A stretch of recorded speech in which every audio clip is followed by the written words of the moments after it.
Salut et bienvenue sur Autopsie, la chaîne qui vous aide à mieux vous comprendre pour mieux vous soigner.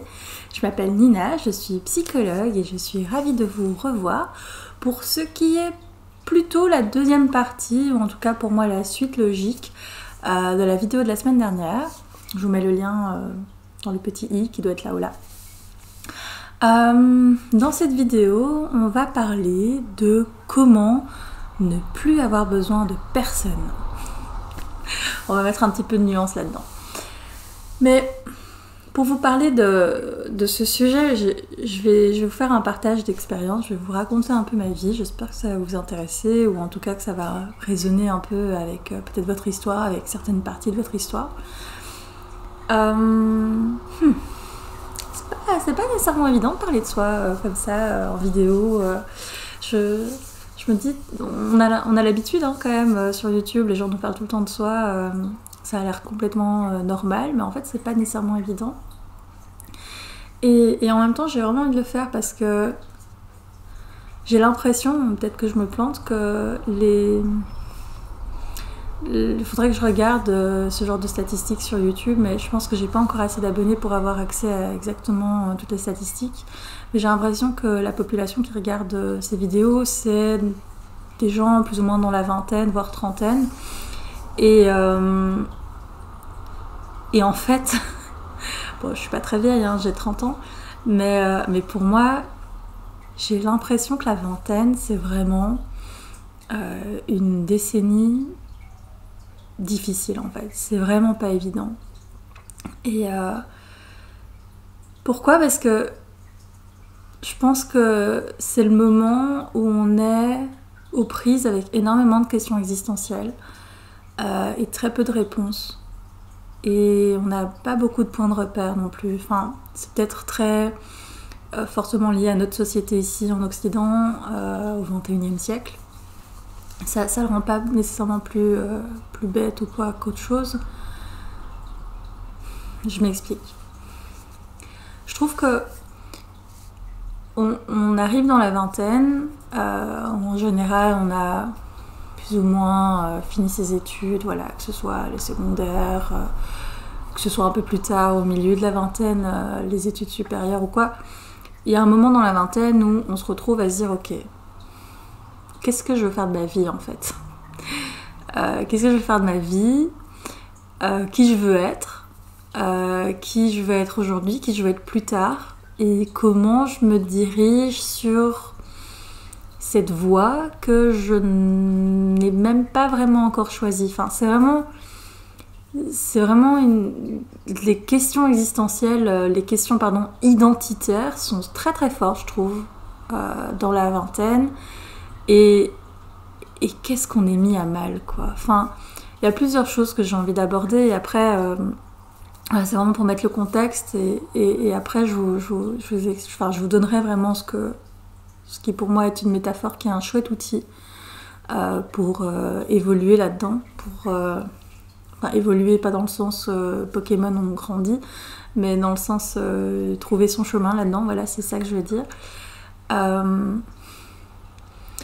Déjà, il y a un truc complètement absurde, je trouve, dans notre société, c'est que on s'attend à ce qu'on sache ce qu'on veut faire dans notre vie, de notre vie, à ce qu'on sache ce qu'on veut faire de notre vie, super tôt.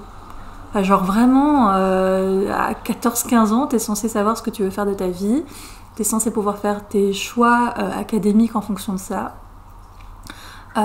t'es censé avoir déjà dans ta tête un chemin hyper tracé. Et comme ça, quand tu arrives à 18 ans, à la fin des secondaires, enfin plus ou moins, hein, c'est des moyennes, mais tu es censé choisir les bonnes études directement, que tu vas réussir d'un coup, et puis après tu trouveras ton travail. Enfin, il y a vraiment quelque chose d'absurde pour moi de nous demander à un âge aussi jeune de savoir ce qu'on veut faire de tout le reste de notre vie. On a un peu cette espèce de double message. D'un côté, on nous dit il faut que tu saches ce que tu veux faire dans la vie. Si tu sais pas ce que tu veux faire dans ta vie, maintenant tu vas être malheureux. Et en même temps, on nous dit de toute façon, on n'arrive jamais à faire ce qu'on veut dans la vie. De toute façon, on est toujours frustré. Et de toute façon, T'attends pas à pouvoir faire ce que tu veux et tu vas devoir prendre sur toi tout le reste de ta vie.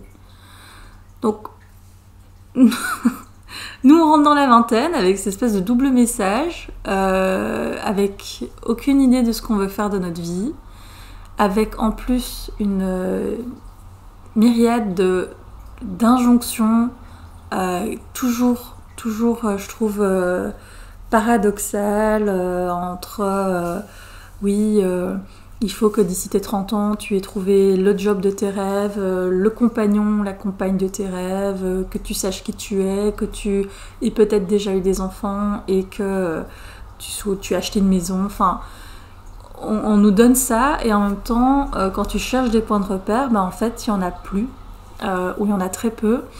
Et si tu as la chance d'avoir eu des parents qui sont des chouettes points de repère, tant mieux pour toi, ça te fait déjà ça dans ta poche, mais c'est vraiment pas le cas de tout le monde. Et donc, tu te retrouves là, complètement paumé, avec l'injonction de vas-y, t'es censé déjà savoir qui tu es, ce que tu veux. Donc, tu te retrouves à essayer de trouver qui tu es, tout en ayant cette espèce de culpabilité. En fait, je devrais déjà savoir qui je suis. Enfin, je sais pas si vous voyez ce que je veux dire, mais je trouve qu'il y a vraiment beaucoup de ça dans la vingtaine. Et du coup, j'ai envie de vous dire plusieurs choses. Déjà, au niveau de la scolarité, non, vous n'êtes pas censé savoir ce que vous voulez faire dans votre vingtaine. Enfin, à la sortie de l'école, vous n'êtes pas censé savoir comme ça ce que vous voulez faire. Enfin, vraiment. Moi, je suis un très mauvais exemple parce que j'ai toujours su que je voulais faire psy, mais je pense que je suis la seule personne de mon entourage que je connaisse qui ait su exactement ce qu'elle voulait faire très, très tôt. Je veux dire, autour de moi, sans dévoiler le nom des gens ou quoi, il y a quand même des gens qui ont essayé de faire médecine parce que c'est plus ou moins ce qu'on leur avait dit qu'il fallait faire, parce que voilà, en Iran, il faut savoir que c'est comme pas mal de pays orientaux ou quoi, ou même asiatiques, médecin c'est le meilleur statut social que tu puisses avoir, et donc tous les Iraniens sont tenus d'être médecins à un moment ou à un autre. D'ailleurs moi, on m'appelle docteur, alors que non, j'ai beau leur dire que je suis pas docteur, apparemment le titre de psychologue suffit pour être docteur. Si vous êtes iranien, que vous voulez avoir le titre de docteur pour les Iraniens, mais que vous voulez pas faire médecine, sachez que vous pouvez faire psychologue, parce qu'apparemment on reçoit le titre automatiquement, même si on a beau leur dire qu'on n'est pas médecin. Donc voilà, je connais des gens qui ont essayé de faire médecine, qui ont vraiment tenté, qui se sont donnés à 300%, mais qui s'y retrouvaient pas, et qui du coup ont complètement switché d'orientation, qui font des trucs mais genre sortis de nulle part et qui sont en fait excellents dedans et qui ont trouvé leur voie seulement vers la fin de la vingtaine. Je connais des gens qui ont fait études sur études sur études parce qu'en fait ce qui les intéresse c'est vraiment quelque chose de très spécifique mais qui demande d'avoir une compréhension globale très large sur plein de sujets différents et qui font leurs études tout en continuant à travailler. Je connais des gens qui ont fait plein de petites formations et qui sont encore en train de se chercher et qui ont en fait des envies et des désirs tellement différents que entre ce que j'ai envie d'apprendre et là où je sens que je vais pouvoir m'améliorer en tant que personne et pouvoir apporter quelque chose à la société et un métier précis avec un titre, il y a un grand décalage. Il y a aussi, je connais aussi des gens qui ont fait des études parce que ça leur plaisait d'apprendre ça et qui finalement ont trouvé un job qui n'a rien à voir mais dans lequel ils sont bien en fait, qui leur plaît parce que ça répond à d'autres choses qu'ils aiment bien et du coup c'est sur leur temps libre qu'ils font les choses dans lesquelles ils vont vraiment s'épanouir. Enfin, je veux dire, il y a tellement de manières différentes d'investir le monde du travail et le monde académique, la scolarité, je veux dire, et de faire pont ou pas entre ces deux choses. Et pourtant, la société nous dit tes études, ça doit être ton métier, et si tu fais pas d'études, t'auras pas de métier. C'est complètement faux. Enfin, faut vraiment lâcher ces choses-là. Faut aussi lâcher l'idée que vous allez faire le même métier toute votre vie, parce que on vit plus dans la même société dans laquelle ont vécu nos parents et encore moins nos arrière-grands-parents, et qu'il y a une grande chance que vous changiez de métier en fait en cours de carrière, parce que juste vous y retrouvez pas. Et je parle pas que de la vingtaine, je veux dire la trentaine, la quarantaine, enfin, il y a plein de gens qui changent de métier. Je vous invite vraiment à aller écouter des gens parler de leur changement de carrière, de comment ils ont trouvé ce qu'ils avaient envie de faire dans la vie, de à quel âge ils ont trouvé ce qu'ils voulaient faire dans la vie vraiment, à quel âge ils se sont autorisés à faire ce qu'ils voulaient vraiment, parce qu'ils ont lâché toutes leurs croyances limitantes, c'est-à-dire que on est constitué, enfin on a des schémas de croyances, de pensées dans notre cerveau qui nous aident, on a plein de croyances sur plein de choses, et ça nous aide, la plupart du temps ça nous porte, parce que ça nous facilite un peu la tâche, et puis voilà, le cerveau il peut pas penser à tout en même temps, donc on a besoin d'avoir des croyances pour pouvoir faire les choses plus facilement. Mais on a aussi beaucoup de croyances limitantes, c'est-à-dire des croyances qui nous bloquent dans notre expansion, dans le fait de grandir. Et on en a énormément autour du travail, on en a énormément autour de l'école, et à un moment, il faut les lâcher, en fait, ces croyances limitantes. Et du coup, moi, je trouve une super chouette manière de lâcher ces croyances, c'est en fait d'aller écouter des gens, d'aller écouter des podcasts. Il y en a plein, des chouettes podcasts qui parlent de gens qui ont fait des trucs complètement sortis des schémas habituels. Et je vous dis pas de faire un truc qui sort des schémas habituels. D'ailleurs, je suis des très, très mauvais exemples de quelqu'un qui sort des schémas habituels, au niveau scolaire et du travail en tout cas. Mais ça ouvre en fait l'esprit. Bon, comme toujours, je digresse. Mais j'espère que vous me suivez et que vous voyez ce que je veux dire. Donc ça déjà, au niveau de l'aspect scolarité, mais en fait lâchez-vous la grappe. Testez des choses que vous avez envie de tester, testez les choses que vous aimez. Vous avez le droit de vous planter en fait. C'est vraiment ça que j'ai envie de dire. Au niveau scolaire, au niveau de votre métier, vous avez le droit de vous planter. Enfin, j'ai une amie qui disait, et c'est pas elle qui l'a inventé, mais c'est elle qui me l'a donné, et franchement je le prends et je le redonne autour de moi. C'est en se plantant qu'on pousse. Je trouve ça génial. Alors, bien sûr qu'on doit avoir la possibilité de se planter. Je veux dire, bien sûr que quand on est dans une situation socio-économique difficile, on va avoir moins cette possibilité-là. Maintenant, j'ai vraiment envie de vous le dire parce que je trouve ça vraiment dommage qu'il n'y ait pas assez de personnes qui soient au courant. Vous avez des services d'assistants sociaux qui sont disponibles. Vous pouvez y aller. Je ne sais pas comment ça se passe en France, mais en Belgique, ça existe. Dans, par exemple, les services de santé mentaux, il y a des assistants sociaux. Dans les CPAS, enfin, il y en a plein d'endroits différents. Il y a même des services que pour ça. Vous pouvez aller, vous pouvez discuter avec des gens qui vont vous aider à être dans une situation suffisamment confortable pour pouvoir tester des choses. Donc, je ne vais pas commencer à rentrer là-dedans parce que je ne suis pas suffisamment calée, mais je me retrouve un peu trop souvent, je trouve, à rappeler à mes patients qu'en fait, il y a des choses en Belgique, et j'imagine peut-être en France aussi. Dites-moi en commentaire, parce que ça serait intéressant si vous avez l'information pour les Français qui nous regardent.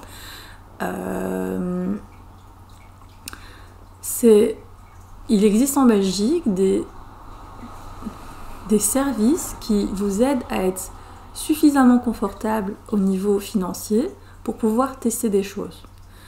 J'ai par exemple une amie qui a repris ses études dans la fin de sa vingtaine pour devenir psy et qui du coup a été au CPS pendant un bon moment. Donc CPS, c'est le service qui donne un petit peu d'argent par mois pour subvenir aux besoins de la personne, mais le contrat c'était que du coup elle devait aller en cours et elle devait prouver qu'elle allait en cours. Donc il y a vraiment plein de choses qui existent pour vous aider à trouver votre voie. Et donc utilisez-les en fait. Utilisez-les. Et parce qu'il y a un des plus gros fléaux de notre société, c'est que les gens ne sont pas au courant de leurs droits. Allez dans des endroits où on va vous aider à connaître vos droits, allez chez Acteris, allez au Forum, allez je sais pas où, je sais pas comment ça s'appelle chez vous, Pôle emploi ou des trucs comme ça. Allez à des endroits, il y a même des associations qui n'ont rien à voir avec les institutions gouvernementales, qui sont là pour vous aider à savoir ce que vous pouvez faire, ce que vous pouvez ne pas faire, qui peut vous donner de l'argent pour vous aider dans vos études, qui peut vous donner de l'argent pour pouvoir partir par exemple de chez vos parents s'ils sont violents, si vous êtes dans une ambiance qui ne vous permet pas d'étudier. Il y a plein de choses qui existent et utilisez-les, s'il vous plaît, vraiment. Utilisez-les en fait, mettez toutes les chances de votre côté. Il y a plein de choses qui existent. Donc ça c'est une chose. Le deuxième aspect dans lequel on galère en général dans la vingtaine, et je pense qu'on galère un peu toute notre vie, mais quand même dans la vingtaine, il y a cette espèce d'injonction de nouveau qu'on doit absolument y arriver, c'est le couple en fait. Alors je sais pas si tout le monde voit ça de la même manière que moi, vraiment dites-moi en commentaire si c'est la manière dont vous voyez les choses, mais c'est comme si il fallait absolument dans ta vingtaine que tu trouves l'amour de ta vie, que tu trouves la personne avec qui tu vas vivre toute ta vie, et t'as pas intérêt à te planter, quoi. Parce que si tu te foires, ben tu gâches ta vie, tu foires toute ta vie. Alors, moi j'ai envie de vous dire, c'est pas parce que t'approches de la trentaine que tu peux pas lâcher ce gars ou cette meuf avec qui t'es depuis je sais pas combien d'années. Tu as toujours la possibilité de partir. Ce n'est pas un jeu d'investissement. Ce n'est pas « mais j'ai tellement investi dans cette relation, j'ai tellement donné, j'ai tout misé dessus, je peux plus lâcher maintenant ». Non, en fait, c'est pas ça. T'es pas en train de faire des paris, t'es pas en train d'investir des œufs dans ton panier et puis de te dire non mais là j'ai mis trop d'œufs dedans, donc maintenant je vais jusqu'au bout, j'y vais à fond, sinon j'aurais tout mis pour rien. C'est pas comme ça que ça fonctionne en fait. On n'est pas en train de jouer avec de l'argent, on n'est pas en train de parier, c'est ta vie. Là, c'est ta vie.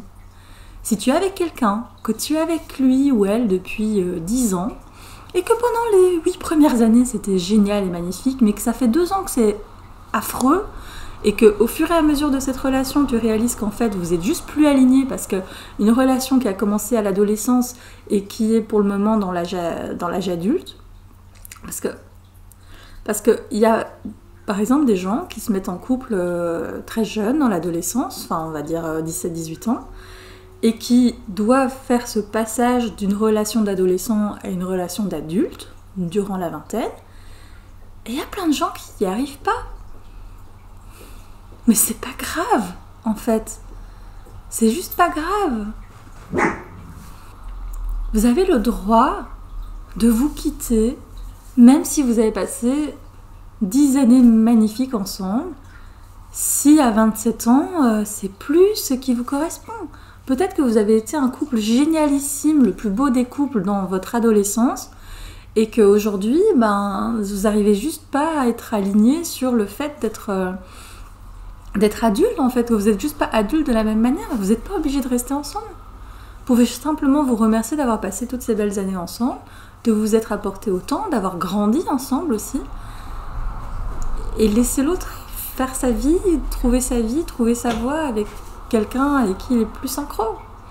Je veux dire, les relations amoureuses, on n'est pas censé trouver une personne, s'y accrocher et rester avec elle pour toujours, parce qu'à un moment donné, quand on était d'une certaine manière, quand l'autre était d'une certaine manière, il y a eu un truc qui a matché. Il y a un moment où on a le droit de se quitter aussi, et c'est pas grave en fait. Et je vais même aller plus loin. Même si vous avez des enfants, c'est pas grave. Moi, j'ai vraiment... Je vois autant des enfants qui sont maintenant adultes, qui ont genre 45, 50, 60 ans, et qui ont eu des parents qui sont restés ensemble pour les enfants, et qui me disent « j'aurais aimé que mes parents se quittent en fait », parce que c'était juste affreux de vivre avec des parents qui s'entendaient pas, et qui... Il y avait tout le temps des tensions, il y avait tout le temps des gens qui se gueulaient dessus, ou même s'ils se gueulaient pas dessus, l'ambiance était affreuse, on n'osait rien dire, on n'osait rien faire, il fallait toujours prendre parti, etc. Je vois autant des enfants qui disent « en fait j'aurais préféré que mes parents se séparent », que des parents qui hésitent à se séparer de leurs compagnons pour les enfants. Et alors je suis biaisée parce que ça parle de mes valeurs et j'essaie vraiment en thérapie de pas amener ça, mais là c'est ma chaîne et je vous dis ce que je pense, et je vous invite vraiment à me dire si vous trouvez que je dis des grosses conneries en commentaire, mais j'ai vraiment cette idée que c'est plus sain pour des enfants de voir leurs parents respecter leurs limites et leurs besoins, aussi relationnellement, que de voir leurs parents prendre sur eux, soi-disant parce que c'est meilleur pour les enfants. Enfin, je sais pas si vous voyez ce que je veux dire. Et donc, même si vous avez des enfants, vous avez le droit de partir. Il n'y a rien qui vous retient.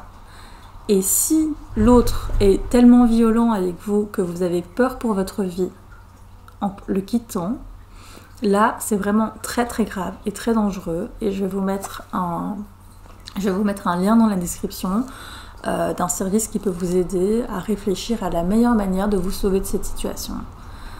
Mais il n'y a aucune situation qui est perdue. D'accord? Et là, c'est devenu très sérieux, mais le message que je veux vous faire passer ici, c'est: tu n'es pas censé avoir trouvé l'amour de ta vie dans ta vingtaine, ni dans ta trentaine, ni dans ta quarantaine d'ailleurs. D'ailleurs, est-ce que le concept même d'amour de sa vie, ça existe? Tu as le droit d'essayer plein de trucs, tu as le droit de découvrir, d'explorer, tu as le droit de suivre ton cœur. Et d'ailleurs, en ce moment, il y a Esther Taïfé qui fait une super chouette série de vidéos autour du thème du sexe positif, de l'amour, du polyamour, etc. Et je vous mettrai les liens dans la description si ça vous intéresse, parce que je trouve que c'est vraiment le genre de vidéo qui nous permet d'ouvrir notre esprit.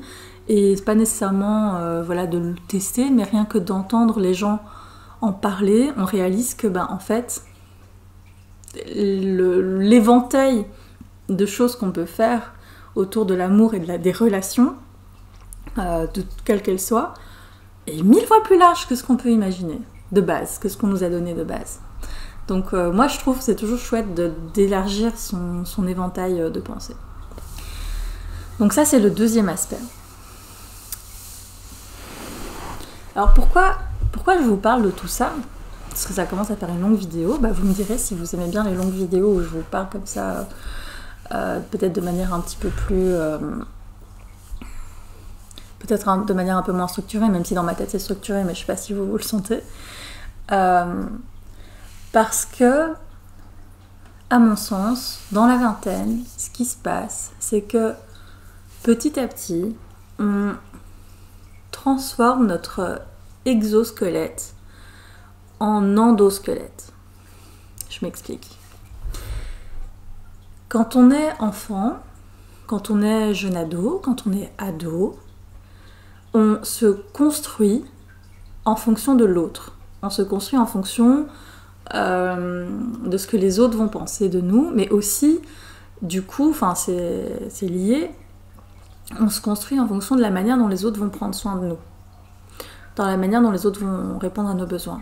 Quand on est enfant, on est obligé d'être très attentif aux parents, on est obligé d'être un enfant sage, on est obligé de prendre ce que nos parents, et d'ailleurs nos professeurs aussi, nos instituteurs, maîtresses, maîtres, c'est comme ça que vous dites en France,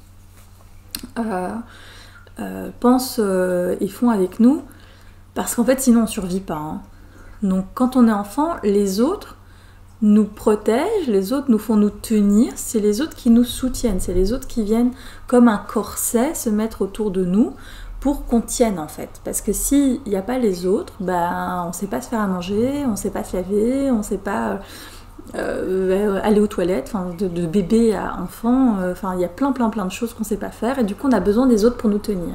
Donc on a besoin de cet exosquelette, comme je pense... comme chez certains insectes, où on a besoin du squelette qui nous tient de l'extérieur. Mais du coup, l'intérieur, il est tout mou.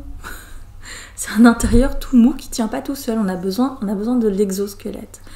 Et ça continue comme ça dans l'adolescence, sauf qu'on choisit c'est plus les parents et les instituteurs qui vont venir nous tenir, ça va être le groupe de pairs, donc le groupe de jeunes, nos amis, peut-être des influenceurs, peut-être des stars, qui vont venir nous donner une contenance en fait, qui vont venir nous tenir. Et cet exosquelette, il est très chouette parce qu'il nous tient, et que du coup nous on peut être tout mou à l'intérieur, on peut se laisser porter. Et en même temps, au bout d'un moment, et c'est là où ça fait écho à la vidéo de la semaine dernière, en même temps, au bout d'un moment, on peut être un peu coincé à l'intérieur de ça. Alors le problème avec l'exosquelette, alors je sais pas s'il y a des biologistes qui me regardent, peut-être je vais raconter des grosses conneries, donc n'hésitez pas à me corriger si c'est pas comme ça que ça fonctionne dans la nature, mais c'est l'image que j'ai. Ce problème avec l'exosquelette, c'est que si je reçois un coup, je suis protégée parce que c'est quand même un peu solide, mais au bout d'un moment, bah déjà peut-être qu'il n'arrive plus à grandir autant qu'il faut, mais surtout si je le perds, si je perds mon exosquelette, bah en fait je m'effondre. Il n'y a plus rien qui me soutient. C'est comme si, si je retire mon corset, je retombe un peu, je suis invertébrée tout d'un coup. Mais du coup, la vie des autres est un peu trop importante pour ma survie. C'est-à-dire que si les autres tout d'un coup trouvent que je suis nulle, et que du coup ils me rejettent ou qu'ils m'abandonnent, je perds une bonne partie de mon exosquelette, voire peut-être toutes les parties, et du coup je m'effondre. Si mon exosquelette est constitué seulement de la vie que mes parents ont sur moi, sur ma vie, sur ma carrière, sur mes relations amoureuses, ou sur la vie que mes amis ont de moi, ben en fait c'est assez, ça tient bien, ça marche bien, mais ça marche le temps où ils sont ok avec ce que je fais. Si tout d'un coup je fais quelque chose qui leur correspond pas, ils peuvent s'en aller, et moi je m'effondre. Et du coup petit à petit, on se retrouve avec ce truc où plus on grandit, plus on commence à avoir ses propres idées, ses propres opinions, sa propre personnalité. Et on se retrouve à devoir un peu matcher ce que... on se retrouve parfois à ne plus être trop d'accord avec soit de sa famille, soit de ses amis. Et du coup, à prendre le risque qu'ils s'en aillent. À prendre le risque que peut-être je ne tienne plus du coup. Et ce qui va se passer, je pense, dans la vingtaine, et c'est ça aussi qui fait que c'est vraiment pas évident comme âge, c'est que petit à petit, on va essayer de transformer cet exosquelette qui me tient de l'extérieur par un endosquelette, donc un squelette intérieur, qui me tient de l'intérieur. Donc ça, c'est le squelette que les humains ont, quoi. Vous voyez pas mon squelette, c'est normal, il est caché à l'intérieur. Et cet endosquelette, il va me permettre beaucoup plus de flexibilité, parce que quand mes os sont à l'intérieur, en fait, je peux bouger beaucoup plus. Alors le truc, c'est que du coup, je suis aussi plus vulnérable, parce que du coup, c'est un petit coup de couteau, un petit coup dans la nature, je me tape un caillou sur le visage ou une branche, là, du coup, je suis pas protégée et je vais saigner un peu. Mais l'intérêt, c'est que si je me retrouve seule, je tiens quand même. Je sais pas si vous voyez un peu l'image. Et ce passage de l'exosquelette à l'endosquelette, parfois il peut faire mal. Parfois il peut être douloureux, mais douloureux vraiment comme... je sais pas si vous vous souvenez quand vous étiez gamin, ou si vous avez des enfants qui ont cet âge où ça arrive. Moi je me souviens très très bien que quand j'étais petite, j'avais mal comme ça et je me plaignais souvent à ma mère, j'étais là, j'ai mal. Et en fait elle me disait, c'est normal, t'as les os qui poussent. Et c'est vraiment, c'est pas agréable d'avoir les os qui poussent en fait. C'est pas agréable, ce passage de l'exosquelette à l'endosquelette, il est pas agréable. Ça fait mal. Alors c'est pas une douleur aiguë et qui nous déchire et où on peut plus rien faire d'autre. Mais c'est vraiment pas confortable, quoi. Ça fait... tu le sens passer. Et je pense que la vingtaine, c'est cet âge-là. C'est ça qui est hyper désagréable. C'est ce passage-là. Et moi, ce que j'ai envie de vous amener avec cette métaphore, c'est que, oui, déjà, tu vas réussir à te constituer ton endosquelette. Moi, j'en suis sûre. Et cet endosquelette, tu peux le constituer à partir d'éléments de cet exosquelette. Je veux dire, t'es pas obligé de tout lâcher. T'es pas obligé de tout laisser. Tu peux prendre et mettre à l'intérieur de toi, te l'approprier en fait. Ça peut devenir à toi. Et aussi, on est des humains. Et les humains, ils ont besoin des autres. On n'est pas des créatures solitaires. On a besoin des autres. Et donc quelque part, peut-être qu'on va plus avoir besoin d'un exosquelette et que du coup on va être beaucoup plus safe si les gens s'éloignent ou que tout d'un coup il y en a un, en fait on n'est pas d'accord et du coup il s'en va de ma vie. Ou peut-être mes parents décident qu'ils sont pas d'accord avec la manière dont je mène ma vie et du coup ils vont s'en aller. Mais tu vas tenir en fait. Tu vas tenir parce que tu tiens de l'intérieur. Mais en même temps, t'es un humain dont tu peux pas tenir tout seul. Et t'as quand même besoin de te protéger, de protéger ta peau, parce qu'un humain, c'est très fragile en fait, au niveau sa constitution. Maintenant, de nouveau, peut-être les biologistes vont me dire pas du tout, un humain c'est pas fragile. Moi j'ai quand même l'impression qu'un humain il se prend une branche dans la tronche, il est pas mal foutu. Donc t'as besoin aussi de te protéger, et c'est là où je te renvoie, c'est là où je vous renvoie à la vidéo de la semaine dernière. C'est qu'on peut aussi se protéger avec des vêtements, mais aussi avec des vêtements. Parfois on peut avoir tendance à mettre une armure, mais parfois les armures ça nous restreint. Alors qu'est-ce que je peux prendre comme vêtements, comme tenue, comme armure, comme bouclier qui peut me protéger et en même temps aussi me soutenir, et en même temps comment est-ce que je peux créer cet endosquelette qui va me tenir de l'intérieur. Voilà. C'était une très longue vidéo, je trouve. J'espère que ça vous a intéressé. J'espère que c'est le genre de vidéo qui vous intéresse. En tout cas, c'est ce qui m'est venu aujourd'hui. J'ai vraiment très envie d'entendre, de lire vos commentaires, de lire vos retours là-dessus, de lire votre expérience, vos expériences, parce que je pense que, comme je vous disais, c'est typiquement le genre de sujet, et ces sujets avec un S, où on a besoin d'entendre les histoires des autres, on a besoin d'entendre que, en fait, c'est pas évident pour tout le monde, qu'un tel il s'en est sorti comme ça, lui il a trouvé ce chemin-là, etc. Et pas nécessairement pour reprendre exactement les mêmes chemins que les autres, mais pour se dire, mais en fait, je peux prendre d'autres chemins, tout simplement. Et je pense qu'on a vraiment besoin d'entendre qu'on peut prendre d'autres chemins, et que ça peut bien se passer, et que ça peut même être super chouette. Parce qu'il y a autant de chemins qu'il y a d'humains. Voilà. On peut en parler évidemment ici en commentaire, je vous invite à parler peut-être de vous, mais on peut aussi en parler sur Instagram, je vous mets les liens, on peut en parler sur Facebook, et je suis aussi sur Twitch, pas souvent, mais plus pour faire des trucs réactions et tout, donc n'hésitez pas, vous me rejoignez sur Twitch si vous le sentez. Et nous, on se dit à la semaine prochaine normalement. J'espère que j'aurai eu le temps de tourner et de monter les vidéos. Et je vous fais des tout gros bisous. Prenez soin de vous. Bye!